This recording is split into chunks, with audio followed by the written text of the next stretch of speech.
el fantasma de mi suegra.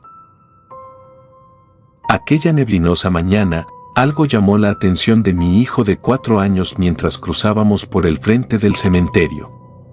Comenzó a señalar adentro, mientras decía palabras que me hacían estremecerme. «Mira, mamá, allí está la abuelita, Encarnación.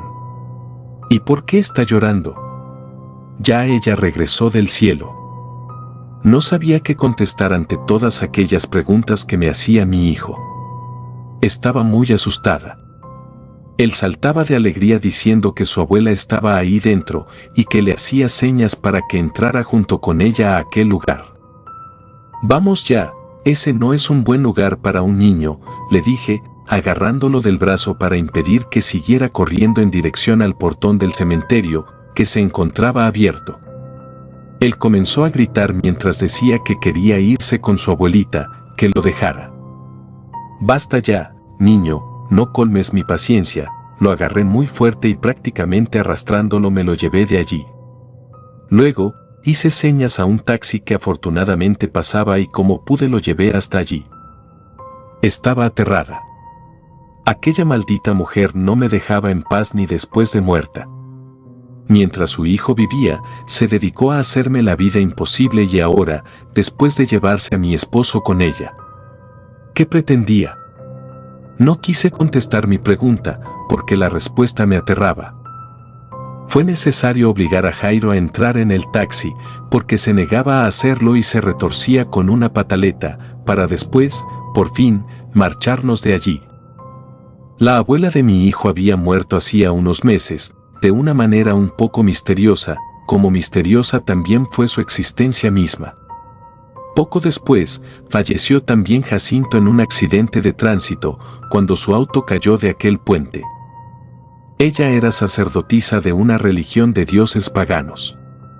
Su templo, que estaba ubicado en el sótano de la casa donde vivíamos los 4, estaba lleno de imágenes y símbolos de esos que te ponen la piel de gallina.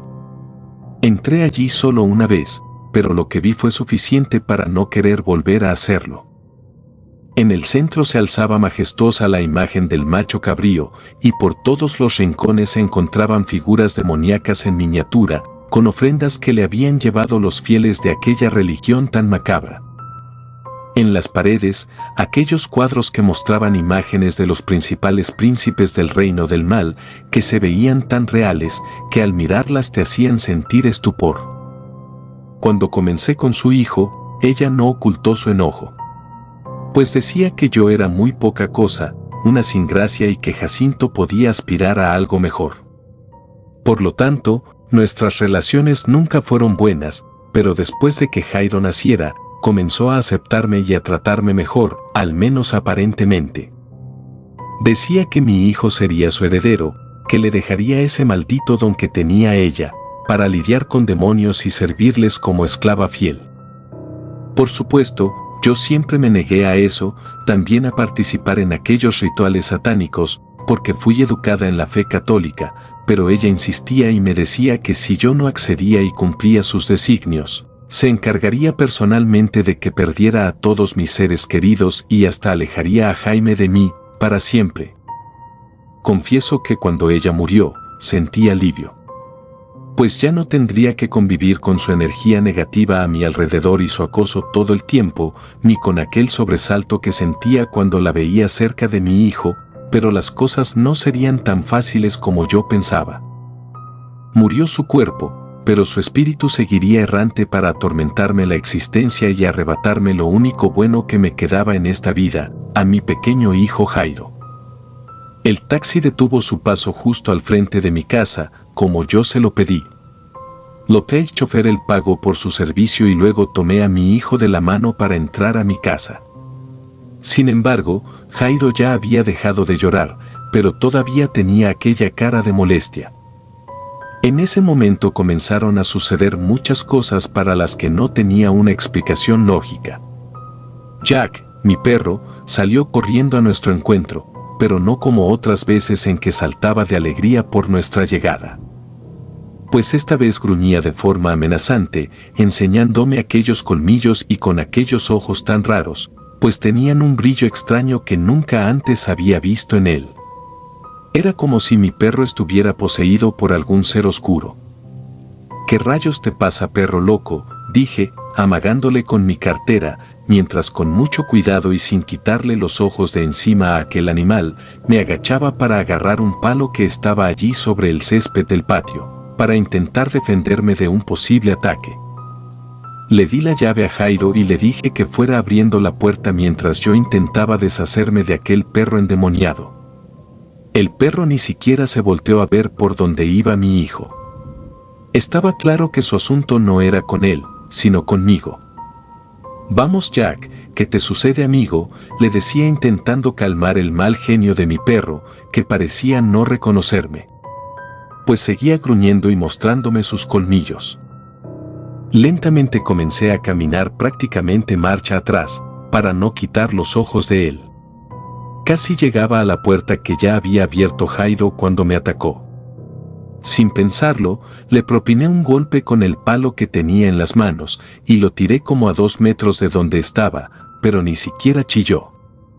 Era como si los golpes no le dolieran.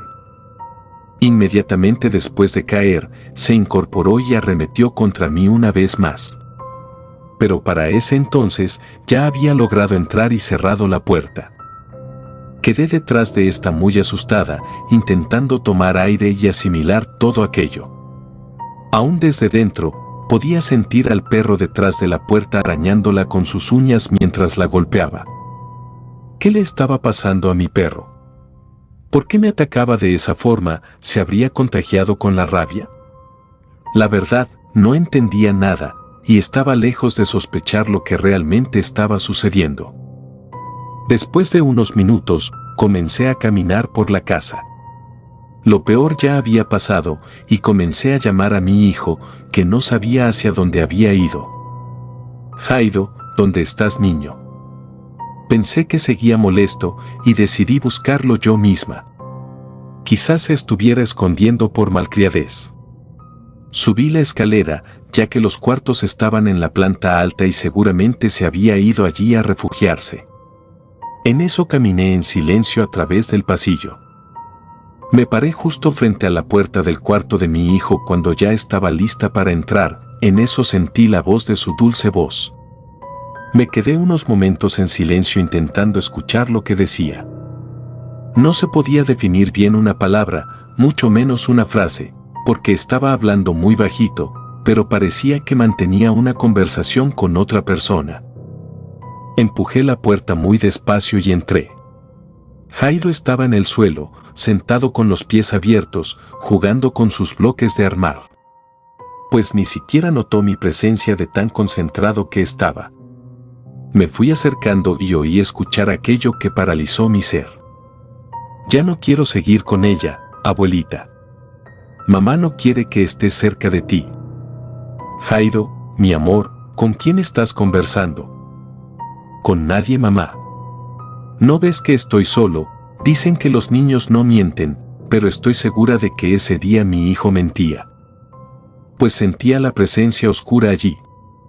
El olor a muerte se camuflajeaba entre los rincones de la habitación y la verdad, tenía mucho miedo y aquel escalofrío que sentí de pronto. «¿Quieres algo de merendar, hijo? Te preparo algo. Puedo traerte un sándwich de esos que tanto te gusta y un yogur de fresa. ¿Qué me dices?».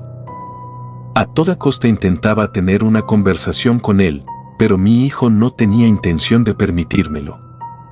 «No, mamá, solo quiero seguir jugando.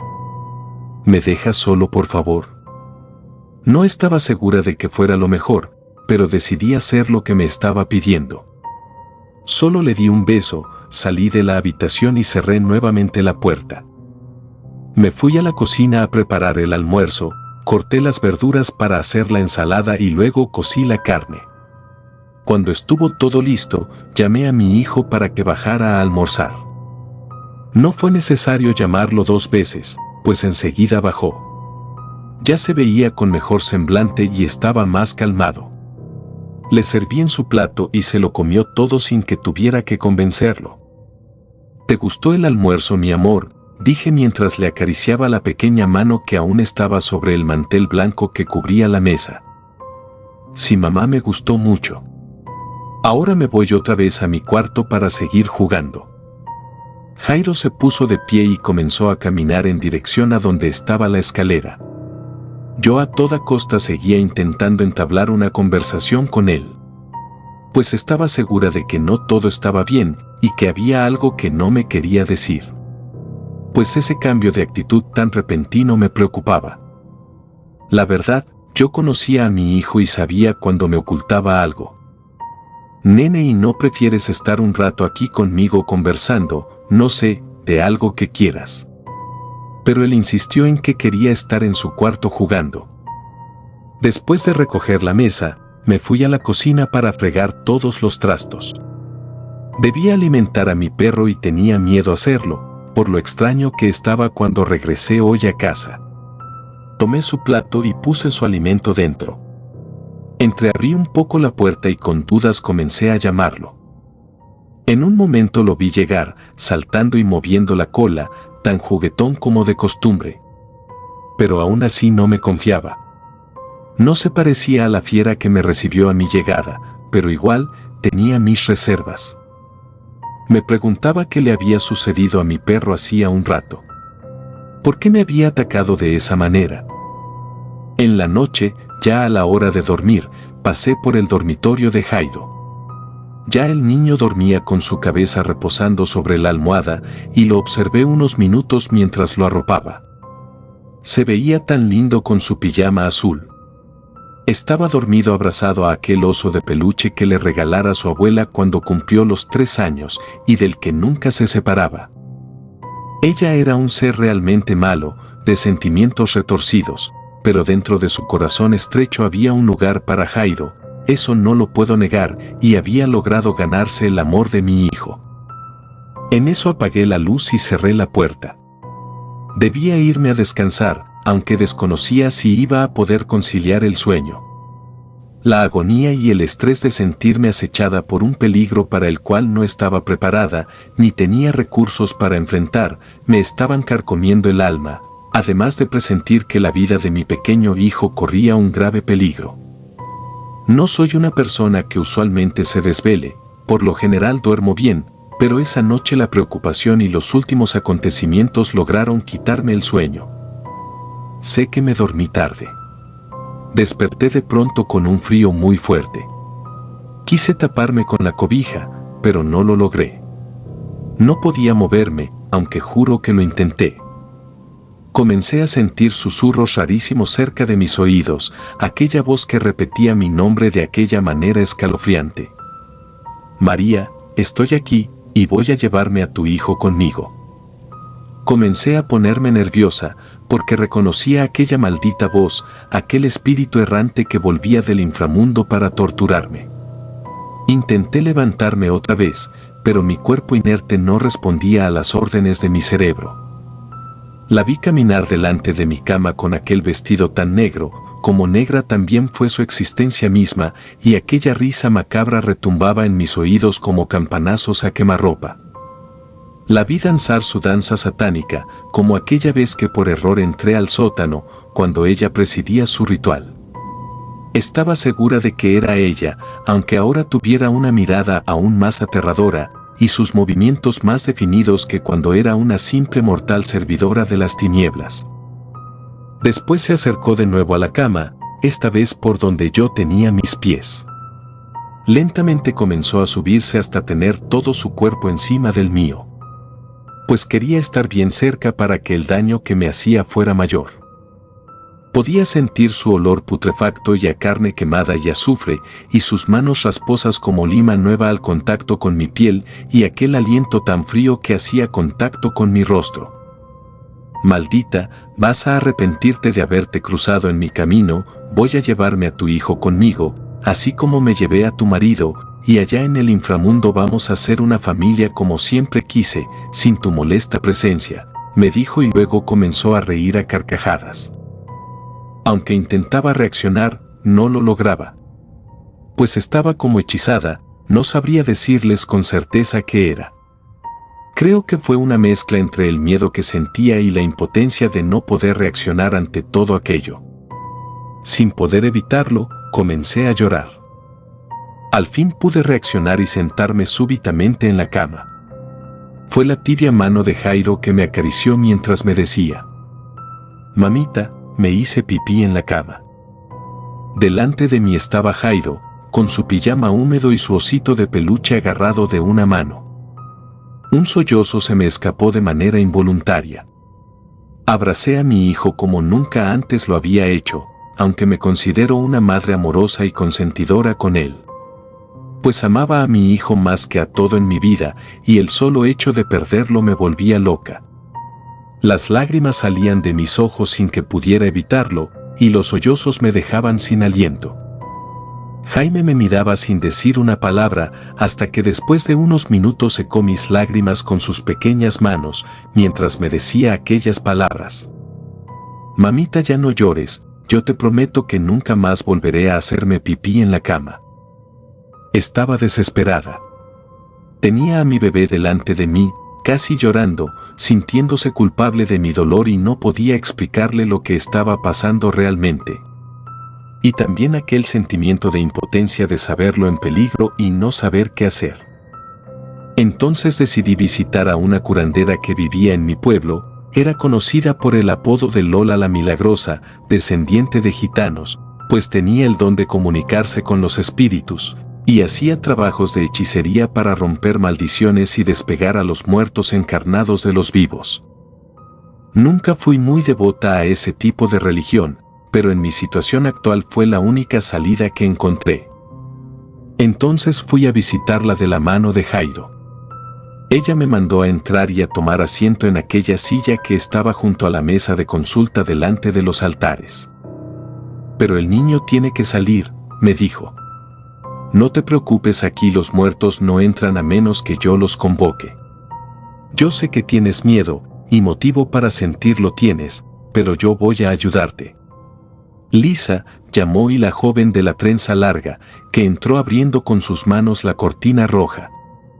«Cuida al niño. Por favor, muchacha, no lo pierdas de vista», le dije suplicante. «No te preocupes, mujer, te digo que aquí está seguro». La joven salió llevándose a Jairo consigo. No quería separarme de él, creía que en ningún lugar estaría seguro, solo en mis brazos. La santera, con un gesto, me indicó otra vez que me sentara, y lo hice. Ella tomó el pozuelo con los caracoles y el vaso de cristal con agua, los puso sobre la mesa y luego se sentó. Se mojó las manos con el agua y los pasó por mi cara y mis cabellos, luego derramó los caracoles sobre la mesa y comenzó a decirme todo aquello. «Ese espíritu que te acosa quiere llevarse a tu hijo. Es un alma errante que está aún libre solo porque el rey de las tinieblas quiere que busque almas inocentes para su reinado. El padre del niño también fue su víctima, ella lo mató y ahora quiere arrebatarte a tu hijo también». Todo lo que estaba diciendo aquella mujer ya lo conocía, o mejor dicho, lo imaginaba, pero escucharlo en sus labios era una puñalada en mi corazón y aumentaba aún más mi desesperación. ¿Qué iba a hacer para proteger a mi pequeño? Comencé a llorar cuando me dijo que ella no tenía tanta fuerza espiritual como para enfrentar a un guerrero del infierno. «Pero entonces, ¿qué hago?», le contesté desesperada. Me dijo que me tranquilizara, que ella sola no podía, pero que convocaría a todos sus hermanos de religión para, entre todos, expulsar a aquel espíritu del mundo de los vivos. Mientras tanto, me recomendó salir del pueblo unos días hasta que estuviera listo el ritual de liberación. Entonces tuve la idea de ir a visitar a mi hermana. Ella tenía una finca como a 2 horas del pueblo yendo en auto, y se lo dije. Pues a ella le pareció bien el lugar porque casualmente muy cerca de allí era donde se reunían los miembros de su clan para sus reuniones y ritos, e incluso me dijo que conocía a mi hermana. Entonces fui hasta mi casa, agarré una maleta y puse dentro todo lo que pudiera necesitar en los próximos días y tomé carretera. En unas horas estaba entrando por el portón de la finca de Daisy, mi hermana mayor y el único pariente que me quedaba vivo. Los próximos días transcurrieron relativamente bien. No había tenido más visitas indeseables y comencé a descansar tranquila en las noches. Jairo se veía tranquilo y no había vuelto a hacerse pipí en las noches mientras dormía. Era como si aquel demonio hubiera desistido de su objetivo o estuviera buscando que yo me confiara para dar el golpe final. No dejé de perseguir a mi hijo, me había convertido en su sombra, pues estaba con él en todo momento. Sabía que estaba en el ojo del huracán, con una calma aparente hasta que comenzaran otra vez los vientos a arrasar con todo a su paso. Esa mañana amanecí inquieta pese a la aparente calma. Por fin, la curandera se había comunicado conmigo para informarme de que ya todo estaba listo para el ritual de liberación y ya estaban en camino a la finca de mi hermana. Colgué el auricular y, a grandes rasgos, le comenté a mi hermana que estaba tirada sobre el sofá observando a Jaime jugar sentado sobre el suelo de la habitación. Ella, en voz baja, me dijo que no deberíamos hablar de aquel asunto delante del niño y me indicó que la siguiera a la cocina, y así lo hicimos. Por fin voy a liberarme de ella, esa maldita mujer que solo me ha provocado sufrimiento, dije mientras me sentaba en la silla. Mi hermana fue hasta la cocina por 2 tazas de café bien fuerte y caliente, como a ambas nos gustaba. En eso se sentó a mi lado y estuvimos un rato conversando. Hasta que de repente sentí una apretazón en mi pecho y una angustia solo comparable con la pérdida de un hijo. ¿Dónde está Jairo? Cálmate, María. El niño está en la sala jugando, lo olvidaste. En eso salí corriendo. Pues tenía que comprobar que todo estaba bien con él, que seguía jugando tranquilo, y que aquella desesperación que se había apoderado de mí, de pronto no tenía que ver con él. En eso entré a la sala, y los juguetes de mi niño estaban allí, todos regados por el piso, y el oso de peluche estaba muy cerca de la puerta, pero no había ni rastro del paradero de mi pequeño hijo. Comencé a gritar desesperada el nombre de mi hijo. En eso Daisy corrió al escucharme. Yo estaba en un puro nervio, llorando desesperada, porque sabía que la mano de aquel ser inmundo estaba detrás de la desaparición de mi bebé. Buscamos en el cuarto, en el baño y hasta en la parte trasera de la casa, pero en ninguna parte estaba. Entonces recordé el lago que estaba cerca de allí y sin dudar corrí hasta llegar a él. Jairo estaba dentro del agua, caminando hacia adentro. También vi la figura del fantasma de su abuela que desde adentro del agua le hacía señas para que siguiera caminando. Le grité y él detuvo su paso y se volteó a mirarme. «Detente, mi niño, por favor no sigas, mírame solo a mí, ya voy a buscarte». Comencé a adentrarme en el agua para lograr agarrar a mi hijo, que ya tenía el agua casi al pecho. «No, mamá, mi abuelita vino por mí y ella quiere llevarme con ella a pasear, después regreso contigo». Le dije que por favor no la escuchara a ella, que me mirara a mí, mientras poco a poco me fui acercando a Jairo hasta lograr alcanzarlo y agarrarlo muy fuerte. Logré sacarlo del agua y empujarlo fuera. Ya afuera pude sentir la furia de aquel demonio que me atacó y me tiró sobre la arena. Pues podía sentir su furia descargarse sobre mi cuerpo. Hasta que comencé a escuchar aquellos cánticos y pude ver un grupo de personas a mi alrededor, que tomados de manos hacían un círculo con nosotros en el centro. Lola estaba allí también, y con sus rezos en una lengua que yo no conocía, hizo que aquel engendro me soltara y comenzara a revolcarse sobre la tierra, dejando escapar chillidos aterradores, hasta desvanecerse en el aire. Por fin todo había terminado. Con aquel episodio dejaba atrás una parte oscura de mi vida. Mi suegra por fin ya no era una amenaza para nadie, y podría continuar con mi vida. Si te gustan los relatos, ayúdanos con un like, o deja un comentario, ya que eso nos ayudaría bastante. Y si no estás suscrito o suscrita, te invito a que lo hagas para que no te pierdas lo mejor de los relatos de terror. Sin más, gracias por escucharnos. Relatos escritos y adaptados por Mara Rey.